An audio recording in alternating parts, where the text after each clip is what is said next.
insights directly from those who know it most. Now sit back and enjoy the show.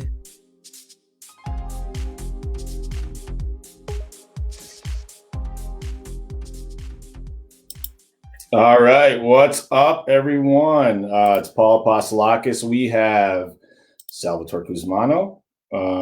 We have, where'd it happen? There he is. We've got Brad Weisgerber. And we have our special guest today. His name is Mr. Simon Thomas. Simon, how you doing, man? You good? How are you? Good, man. So we're trying a new thing with this thing called Be Live. It's kind of a cool, different platform, but you know, we're gonna keep trying different things until we fucking figure this out. So, so thank you everyone for all the support. Go to irepodcast.com. You can catch us on every podcast app. You can catch us on Facebook, YouTube, all that shit.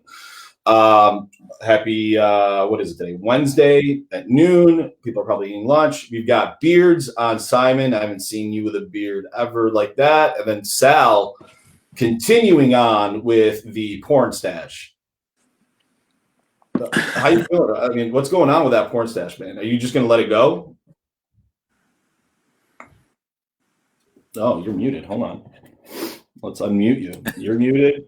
All right. Yeah, no, I think I'm going to keep it going, man. I have to kind of see the quarantine out like the rest of us, right? So why not take the opportunity to look kind of dumb? Yeah, I mean, yeah. It's not like you do any like. I don't have to see many people except for anyone who's watching this podcast. So nobody watches it, so you're fine. Yeah. Did you call it a quarant stash or a porn stash? a quarant stash, I guess it would be, right? Yeah, we'll probably go with that. You guys think like Pornhub is just through the roof on its bandwidth usage right now? Yes, probably. Yeah, probably. So Simon, obviously you are, well, not obviously, but you are the CEO of DOBI Real Estate. It's a boutique type real estate agency in downtown Birmingham. You guys are relatively new. How long have you guys been in business now, Simon? August of 18, we opened up. Got it. We just celebrated our 2-year anniversary too. So we're like, congrats. Yeah, we started right around the same time. Yeah, we did. Very cool. Similar. So Simon, obviously, how many agents do you have now, Simon? We have just under 50 right now. That's a lot of agents to get in a year's period of time, or a few years period of time. And Simon's group and DOBI, one of the things that they do really well is obviously they do a lot of great marketing. They really support their agents in a big way. Today, I want to talk about, obviously with COVID and the shutdown and all that, like, how are we as an industry kind of adapting to that? I think that you have to adapt. And I think, so I'm curious what you guys are doing from a business standpoint to adapt to the new normal, I guess, that we have. I want to get your thoughts on how you think this is going to shape out, if you have any idea or any opinions on that. And I also want to talk about some changes in the market as far as mortgages go, right? We're seeing a lot of tightening of regulations. I mean, I think Chase just came out and said they won't take anything below a 700 credit score.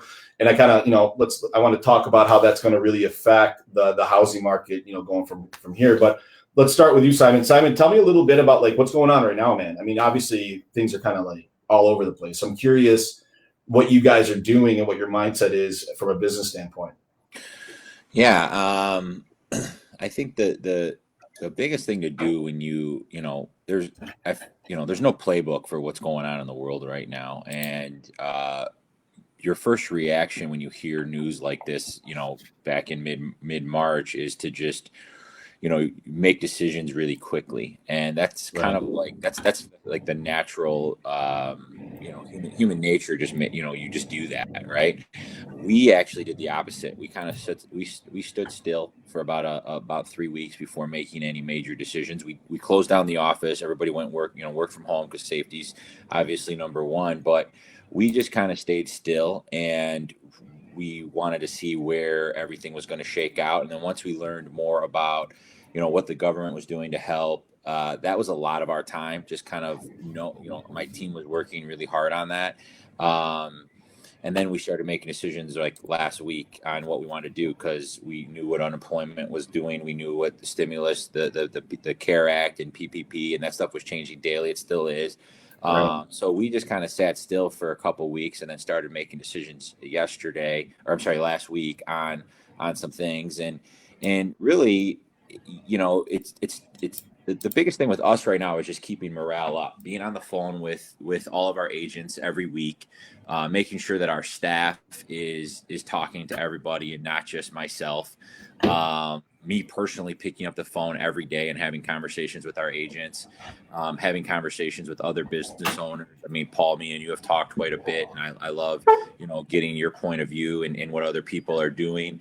And that's really where a lot of our time has been spent. I mean, we are definitely at a standstill, so it's hard to sell homes right now. It's virtually, it's almost impossible. So, it's still happening with virtual tours and we're getting things done, but at the end of the day, this is really a time where we're kind of just coaching and planning for the future and constantly educating and updating our staff and agents on what's going on, and really, really just staying up on that right now. And through Zooms and Zoom calls, and we're right now. The culture of the company is amazing. I knew we had a strong culture. I knew we had strong relationships, but it's been awesome. And I'm shocked on, I'm looking at this time and thinking it stinks. It sucks. But if we thought we were going to be in business and not have any hiccups, we're crazy. And we're looking at this as a positive. And I can honestly say that the team, that the agents and staff, we're going to be way better off because of a deal like this in the long run, because of how close everybody has gotten, and it's been pretty cool to see. Yeah, dude. So I think Sal, Brad, I think we both have kind of noticed we've done a lot of Zoom calls, and I feel the same way. I feel really, really happy with the team that we have. And I think people are just overall appreciating potentially things that they didn't appreciate as much before. You feel the same way, Sal, about the team and how hard people are working right now? Yeah. I mean, to Simon's point, right? Like, everything's good when it's good, right? We're always in a position in sales or in this business where, everyone tells you too, the people who've been in it for a long time, like, hey, things are good when they're good, but sock it away, because there will be some type of correction or some type of thing that will happen. And I think that the companies or the cultures, the people who make it through the hardest times, right, end up being closer and more dynamic and understanding of contingency plans. Like, I couldn't imagine as a real estate agent if I was just some single independent agent at a large brokerage with no real direction, no real coaching, right? No real team, no real support. Like, how easy would it be to get down right now in this market, right? As far as like morale goes. Yeah. Like that's the thing. It's like, there's, I think in my opinion, and I've talked to Simon about this. It's like, there's two groups of people. It's like the ones that are kind of rolling over and like, oh no, like I can't do anything and everything's kind of screwed up. And then you got the group that's like, fuck it, let's just work. There's going to be another side to this, right? There are going to be people that are going to survive it, right? Well, I mean, to Simon's point too, like, things are at a standstill, right? But the better, or the more you know your environment, the more you know a plan, that much faster it can go into action, right? Well, and we talk about, we're talking about things that we never really coached on before. I mean, we talked about them before, but we like selling homes and working with your clients is like 25% of what makes you a great realtor, right? Like, mentally, there's you got to know your market. You got to master your craft. You got to be, you have to work on your mind. You have to work physical, your physical health and well-being, right? Like, those are all things. The more confident you are with yourself, the better you do in sales. And those are things like during this time, we're constantly talking about is, hey guys, like, you should be reading more than ever and educating yourself on anything and everything. You should be really spending this time with your family and enjoying it, because the second this is over, it's back to 12, 15-hour days. And I haven't had breakfast, lunch, and dinner with my 2-year-olds in ever, this many days in a row. And I don't know if I'll ever have it again. Next time I have it, they'll be in their 20s, right? Like, if I'm fortunate enough. So, those are things that we're constantly telling everybody. And yeah, are we taking some steps back? 100%. But that's the name of the game. Like, if we truly believed in our 30s, which I think most of us are on this call, that we were going to start these businesses, and even agents who are in their 40s and 50s and 60s, if we truly believed that we were going to, be in business, because agents, you are in business for yourself, and not have any hiccups, you're crazy. But look at you got to take this time right now and work on things that you normally wouldn't be working on, and look at it like practice mode. We're not in game time right now. We got to be working on other things. So that's what we're constantly pounding down our people's, constantly pounding down their throats right now. And you have your good days and bad, but it's really about just being there for each other when you do have those bad days and those tough days, and just making sure they don't fall too deep into that dark hole. But for the most part, everybody's been amazing. So it's all you can do right now. And Simon, the one thing that I've noticed, and so us as a business, we do a lot of SEO, and we've actually had a ton of leads come in, more than normal, for home purchases. And my theory is that right now people are actually living in their house. Whereas, when I was working, dude, I would, like you said, like, I wasn't eating breakfast with my family. I wasn't here for lunch. So like I would wake up, I'd take a shower, I'd go to work, I'd come home late, I'd put the kids to bed, and I'd go to sleep. I wasn't really living in my house.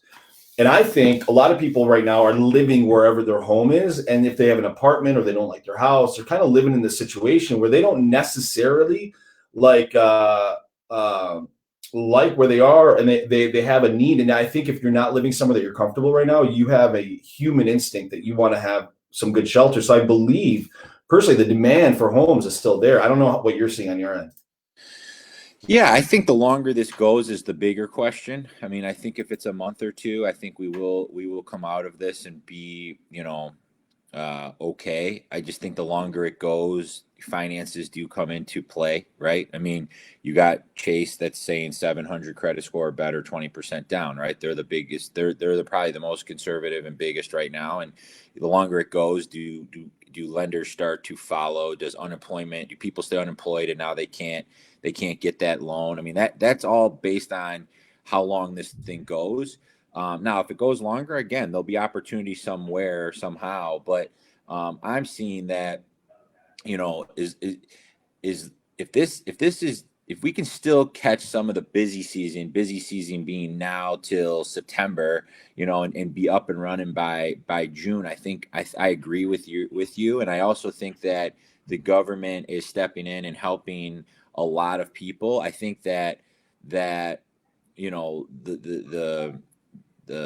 demographic, that is probably like at 100 grand or less. I think that demographics, in income is going to be fine because unemployment is helping with those people. And the guys who are making, I think the biggest segment here is, you're going to get a lot of people who make, over 100 to 400 grand a year. Those are the guys that are going to get hit hard, and they might just stay in their home and put $50,000 into their home, add a patio, do some things, and stay an extra 10 years. The big homes, the $1 million, $2 million, I think there's going to be some opportunity there for the people that do still have money. Those homes, you're going to be able to pick them up for a good price. But I think it's going to cause action. This is definitely going to cause action. And for the longest time, it was tough. I mean, a house was on the market for a day. You had highest and best. There was no negotiating. If you didn't accept their terms day one as a buyer, another offer would come in and grab it. Like, that's fine. That's great for a while, but it's not bad to sit on the market. It's not bad to negotiate for a week. It's not bad to throw in an offer at, if a house is listed for 300 grand, throw an offer in for 270 and negotiate for a week. That's normal, right? We're just not used to it because it hasn't been like that for a while. So I think a lot of people are sitting at home and cooped up and want to go out and do something. The question is, will their finances and the banks allow them to do it the longer this thing goes? I don't think so, man. I think, yeah. And Brad, you can talk about this because we're seeing it on the underwriting side. I mean, our investors are all getting tighter. Fannie Mae is a little bit behind, but I think they're going to get tighter. I think when, for us, Simon, just so you know, we run everything through Fannie Mae. They tell us if we're good or bad, right? And they haven't really adjusted that yet. And Brad, you can kind of talk about kind of the new guidelines, and Sal, you can too. I mean, they are a lot tighter. DTIs are lower, bigger down payments. FHAs are really not a lot of people want them below 60 anymore. So you guys talk about that. I mean, they're really getting strict on everything, like you said. Higher FICO scores, bigger down payments. The age of documents is getting really strict too. So like we used to be able to have a credit report that was 90 or 120 days old. Now they're saying it has to be no more than 30 days old when you submit the loan to underwriting.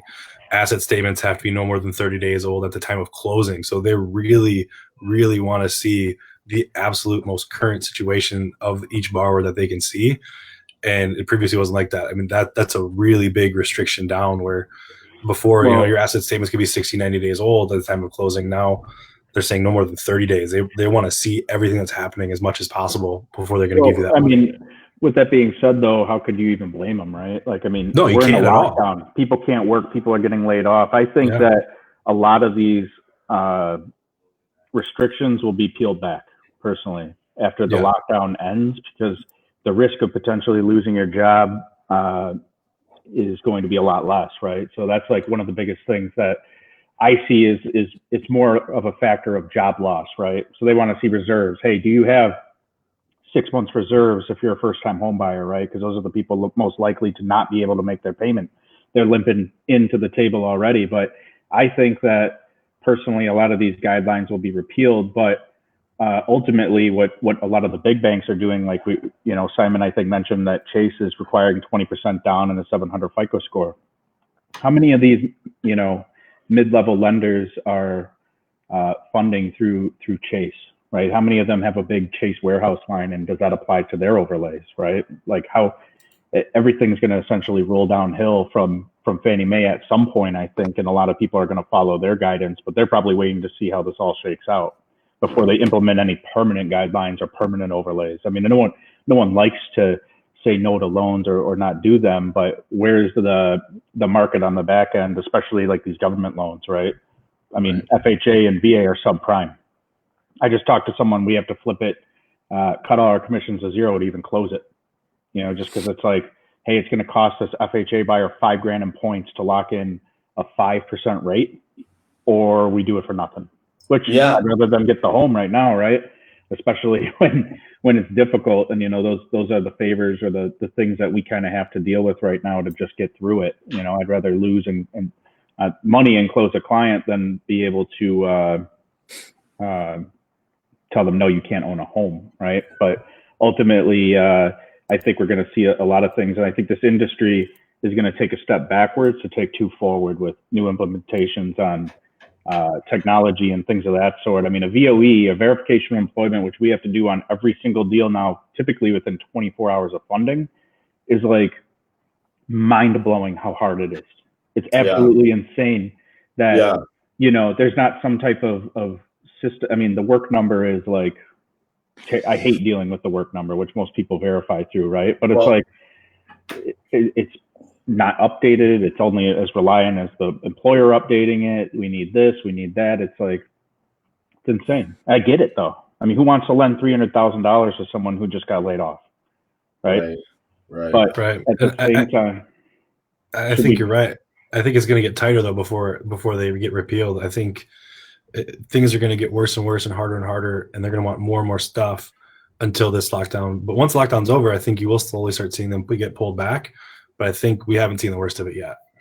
No, I agree, and I think I agree with all of that, and I think the people who are intimidated and scared by all this stuff are the people I call them half-assers. I mean, they're the people that are like, this is ultimately going to be tough, but like, I truly believe that when times like this happen, it's going to get harder, which is going to eliminate the half-assers. Do with the people who really treat their business like a business and master their crafts are that's where I think, especially being young companies like DOBI and Omega, that's where I think, and I know how dedicated you guys are. You guys know how dedicated we are. Yeah. Like, that's where I think the opportunity lies. Because I can't tell you how many times where, I call an agent, the last 2 years and say, hey, would you love to share with you, what we do at DOBI? And it's like, oh no, I'm good, I'm fine. And if it's not broke, why fix it, right? And it's like, oh, I'm at a great brokerage, I'm good. And it's like, I get it, I'm not. But even when I was at other brokerages, I listened to everybody because I wanted to know what was out there. And right now, people are willing to listen. And I think that's the opportunity right now is, it's broken. So people are out there looking for strong companies. They're looking for leaders. They're looking for companies that are on top of it. And agents, we're going to lose agents, which isn't a bad thing because the market was flooded with just way too many agents, way too many loan officers. Let's be honest, right? There's too many of all of it. There's too many. We're going to lose inventory, but we're going to lose agents, and the agents who are going to win are the ones who know their shit. And buyers and sellers now are going to value their agent, where before it was like, you just put my house on the market and you sell it in a day, right? Well, now you actually got to know how to negotiate a deal, how to price a deal, how to coach your people through these things, and that takes talent, and that takes time and deals, and I think that's where the opportunity is going to lie moving forward. It's going to get harder, but we need to embrace it. There's nothing we can do about it. Yeah, and I mean, for me, the way that I look at it is, not only do I want to survive this, I want to excel at surviving it, because I believe that there's going to be a lot of talent on the other side of this that's going to be looking for a home, right? Potentially, other lenders won't make it. Potentially, other lenders won't be giving the same kind of benefits we are. We personally, I don't know, Brad, you could talk about this. We just increased our benefit program. We're putting out a new website. We've got a new app. We're doing things right now that maybe not a lot of people, because I see this as an opportunity, man. You know what I mean? I'm an opportunist, and in my opinion, fortunately, we've built a good team, and I feel like we can weather it. If we were too big, though, if we were really huge, it'd be a lot harder, right? If our overhead was way exorbitant, and we couldn't cut back, and we had really high rents, and we had there's going to be some people that are really over leveraged right now. Brad, you can talk. We didn't have any debt. We were very smart that we didn't want to put ourselves in a bad position. But at the same time, we are still in danger of collapsing. I think every lender is in danger. Every real estate company is in danger. It's just, how do you navigate that, and how do you get better at it? You know what I mean? So it's going to be. We were in one of the best. We were in one of the best positions possible. Like you said, we had no debt. We were running clean books. Everything was great. So going into this, we were in one of the best positions. But still, it's scary because less and less people are buying homes. The market just dries up completely. If at some point, how long is this going to go for, right? So at some point, we're going to run out of money. At some point you run out of money, right? That's the reality. If at some point this isn't over, we're gonna run out of money, and if we run out of money, everyone's out of money, because we were in a great spot coming into this. So we can ride it out. Like you said, we've been improving our business, working on our business, increasing benefit packages to our employees, getting just a better system around, working on our business.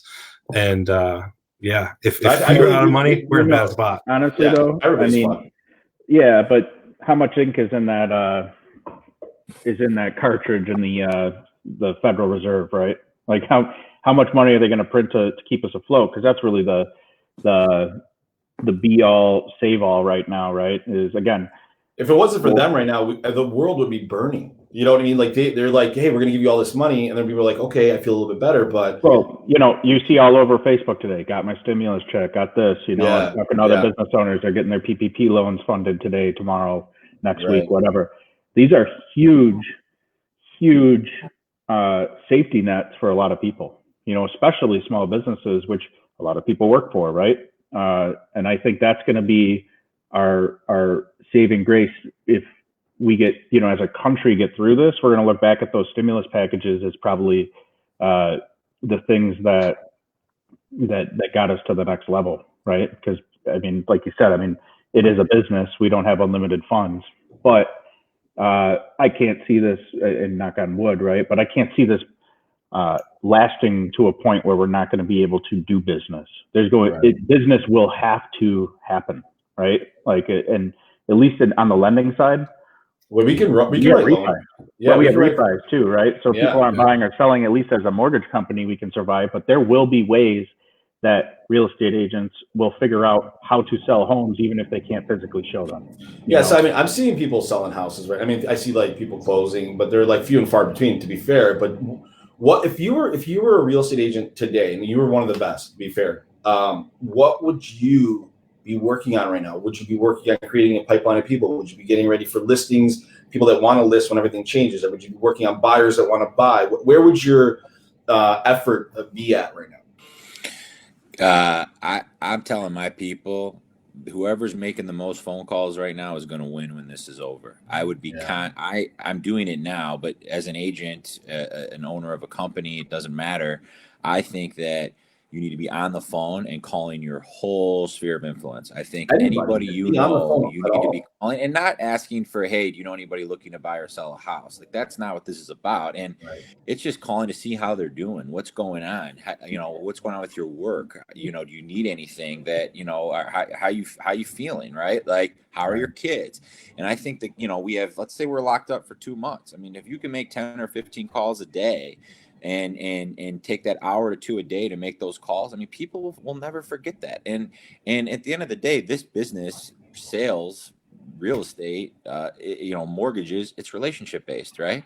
So you should be on the phone contacting everybody. I had a question this morning from our team that said, if you had $10,000 right now to spend in the next 2 months while you're, while we're sitting at home, what would you be doing? And it's a great question. And I said, what I would be doing is I would be contacting every single person. I'd be sending a gift basket to brighten up people's day, with to 200-300 people that I know, to every business owner that I know, and just say, hey, hang in there, and hopefully all is well. And that really is appreciative. And people, I mean this when I say it, it's sincere. It's not to sell more homes, but because at the end of the day, I got to the volume I got to because I genuinely care about my people. And it didn't come across as sales, because I'm not a salesman. I'm a relationship guy. And anybody who's ever worked with me, I can honestly say I'm not the smartest. I can't even read or write. I tell people that all the time. Like, I can't even read or write, and I was able to do what I have done because I am sincere. I care.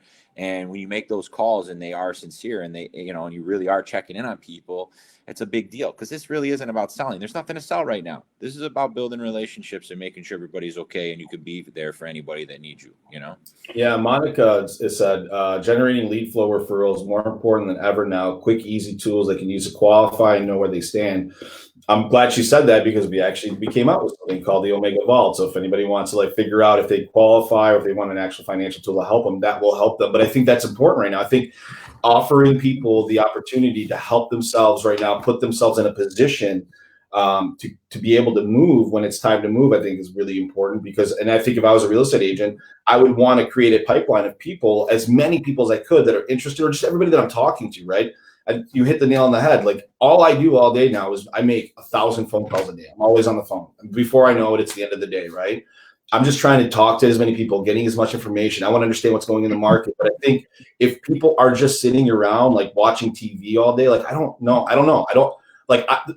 My routine right now, just for what it's worth, I get up in the morning like it's a work day.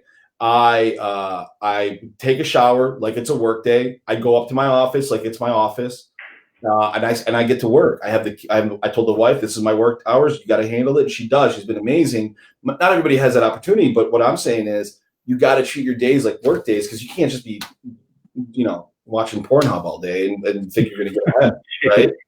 You know what I mean? Well, you're right. You gotta develop a routine. I mean, and I can honestly say the first, if you would have told me a week and a half ago we were going to be locked up till mid-May, right. The first 2 weeks, don't get me wrong, it was tough. I did every routine, and I was busy because you were trying to figure out what's going on, and I was on the phone all day. But now about 4 weeks into this thing, it's because if you told me another 3 weeks, fine, whatever. Like I'm adapting to it, and I think a lot of our agents are adapting to it. But the routine is big, and it is going to be different than when we're opened up. I mean, when you're open up, you're showing houses, you're doing loans, you're doing, whatever. But, working out, I mean, I worked out, I go for walks. These are things that I would not normally do. I go to my office and I work 18-hour days every week and every day. And now I'm like getting walks in. I'm working for 3 hours, hanging out with my kids for an hour, and then then doing more calls, and I have a routine. And is it 18 hours of work? No, but it's 18 hours of a routine, right. And it's keeping my sanity, and it's it's really all you could do right now. What parts of this do you guys think are going to like stick? Like, I mean, I don't think we come out of this and we're the same. I think there's going to be this is going to create a lot of situations where things are going to change and people will have to adapt. In your opinion, guys, like what parts of this like quarantine time do you think are we gonna keep and like kind of like move forward with, or do you think it's just we're all gonna go back to being exactly the same? Well, define what you mean by over, because you talking about the stay home order, or are you talking about like social distancing? Because all of it, yeah. I don't know if I believe it, but Harvard came out with a study this morning that said social distancing might have to continue until summer of 2022. That's 2 more years. That's a long time. I don't know if the Harvard study this morning. I don't know if I believe that, but I mean, that's not necessarily the stay home order or shelter in place order. But this is going to reface the way a lot of businesses. Big deal. I mean, every business, every community, everyone's going to interact differently after this, right? Because now there's a new threat that in the history of at least like the modern culture, right? Like, how many people's parents, I mean, I was talking to my parents, are 70 almost, right? Hey, have you ever had an Easter where we didn't get together, right? Like, those are things that you could never really think of for a reason why before, but now going forward, like pandemics or these flus or whatever are always potentially a threat that now we as society will be somewhat coped to deal with, right? Whether that's social distancing or technologies that allow people to work at home. So like, it might just be easier, instead of having the risk of your whole business blowing up if something like that happens. Like, hey, we required 95% of the people to be in the office before. Now, after these 6 months, a year, or whatever of basically being forced to do it, we're just going to continue to have 50% of our staff work at home, right? Right. Things like that. We already had that going, but to be honest with you, like, so Monica just asked, like, you see the commercial side getting impacted, because I don't think people. Like, if you had a really big company with a bunch of, like, let's say Matt Ishbia, right? He's got UWM, he's everybody working from home. There's a huge cost to have this big building, right? And with all the technology that people are being forced to use and being forced to like kind of like work from home, do you really think that people need to go back to the office like they did before? You know what I mean? Yeah, I don't. I think you're going to see people. Yeah, I think first off, going back to what's going to stick, I think shaking hands is over. I think that's going to take, if that does come back, it's going to take a long time. I'm not shaking hands with you, bro, ever. Yeah. No, I even before this, I didn't like it.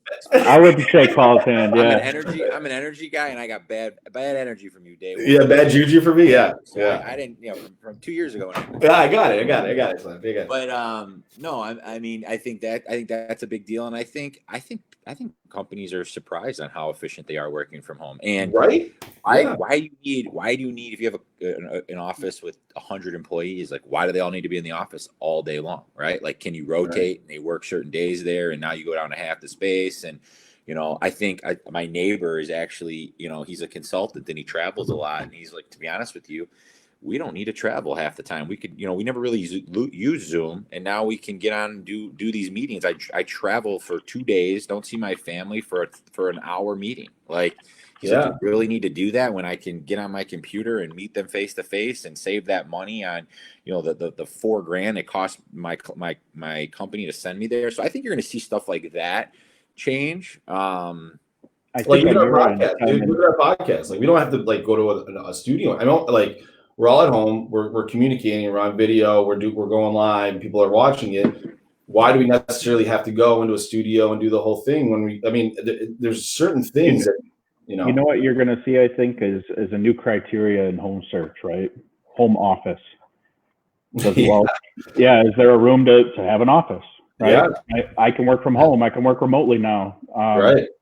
I think that there's a huge opportunity for a lot of tech companies to build or contract with big companies like UWM essentially to like, hey, we're going to set you got your whole company up with essentially a suite of products that they can set up and install at home essentially. And it's like you're in the office. Why do you need to be in the office? Essentially, there's probably more distractions there than at home to a degree, but things will change, and I think it will be for the better in some ways, and other ways it's going to be challenging and probably ways to make sure that, man, that threw me off.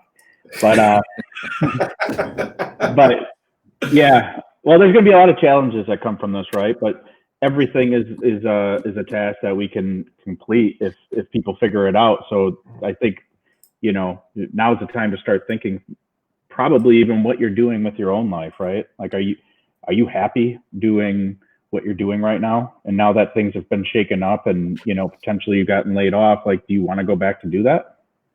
You know, what about on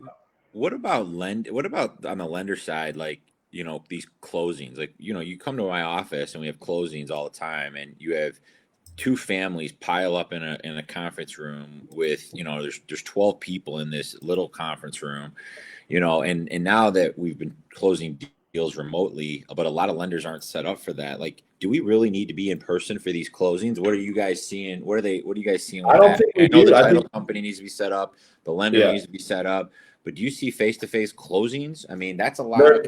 For right now, they're going to happen, but the problem is, I think that's going to change. I don't think anybody's going to do face-to-face in the future. I don't think that it's necessary, to be honest with you. They're going to do virtual closings. The problem is, right now, we can do them in Michigan, but on the county level, recording the deed and all that stuff, you got to have certain documents actually wet signed. We're actually working on minimizing the amount of actual wet signed documents. If here's like the level of technology and capability from like a lender standpoint, there's tons of money to put behind streamlining this process, and it should have been done 10 years ago, right? But here's the level of technology where the government's at, right? And to integrate those has been the problem from the start, right? The government doesn't really want to spend the money if they didn't have to, right? To integrate with e-closings and things of that sort. But now that they're forced to, I think you're going to see a lot of that be streamlined. Like you said, why would we have to get together for an hour and a half and wait for someone to make copies when you can just essentially click a few buttons and be done? Even though it is sometimes nice to sit at the table and it's like, hey, here's what we all work for, right? But is it necessary? Even copies. I mean, they come to our office, our copy machine's running like crazy, and it's like, I mean, I get paper, but even copies. Why do you need a copy of that that you can just get an email? Email it to us, because we scan it in and put it into our files anyways. Like, and I would say 95% of the time, someone just closed on their home 2 weeks ago. Hey man, can you send me that closing disclosure? Well, I got to find my package. Right. It was 2 weeks ago. Yeah, dude. You know, like people just throw it into that like box with their tax returns and all that shit. But Simon, but like, you know this, dude, like most real estate companies and like they're very slow to pick up on technology, right? I mean, there's been times we still got handwritten purchase agreements, right? It happens. And we have a lot of older generation. I think this is going to create a changing of the guard. I think it was going to happen anyways, but this is going to happen much faster, where the technology that's going to be implemented that would have maybe taken 10 years to get it to trickle through everyone is going to be forcing everybody to actually acclimate to that much, much, much faster. And if you don't, you're fucked. You're going to get forgotten. You know what I mean? It's just the way it's going to work. I agree. So, all right. So we're running low on time. We are going to do 3 questions. Does anybody have a question for Mr. Simon right now? Nobody? If you could be anywhere in the world for this quarantine, anywhere in the world, where would you be? Besides your house. My wife thinks I'm nuts, but I've been like addicted right now to YouTubing yachts, and I don't know why. I found like one, and it just kept leading to more and more YouTube videos of getting tours of these yachts. And I think, even though they're tight spaces, I think it'd be pretty cool to be on a boat somewhere in warm, traveling around with my kids and my wife, and just being away from everybody. Being on a Mediterranean yacht would be pretty legit right now. Bro, yeah, if you go to Yacht Week in Greece on the Greek islands, bro, that is not much. Well, we know that's where you'd be, Paul. But as far as Yeah. I got a question for you. All right. If for some reason real estate didn't exist or you weren't doing that, and you could choose one other career right now, what would you want to do? I had that question.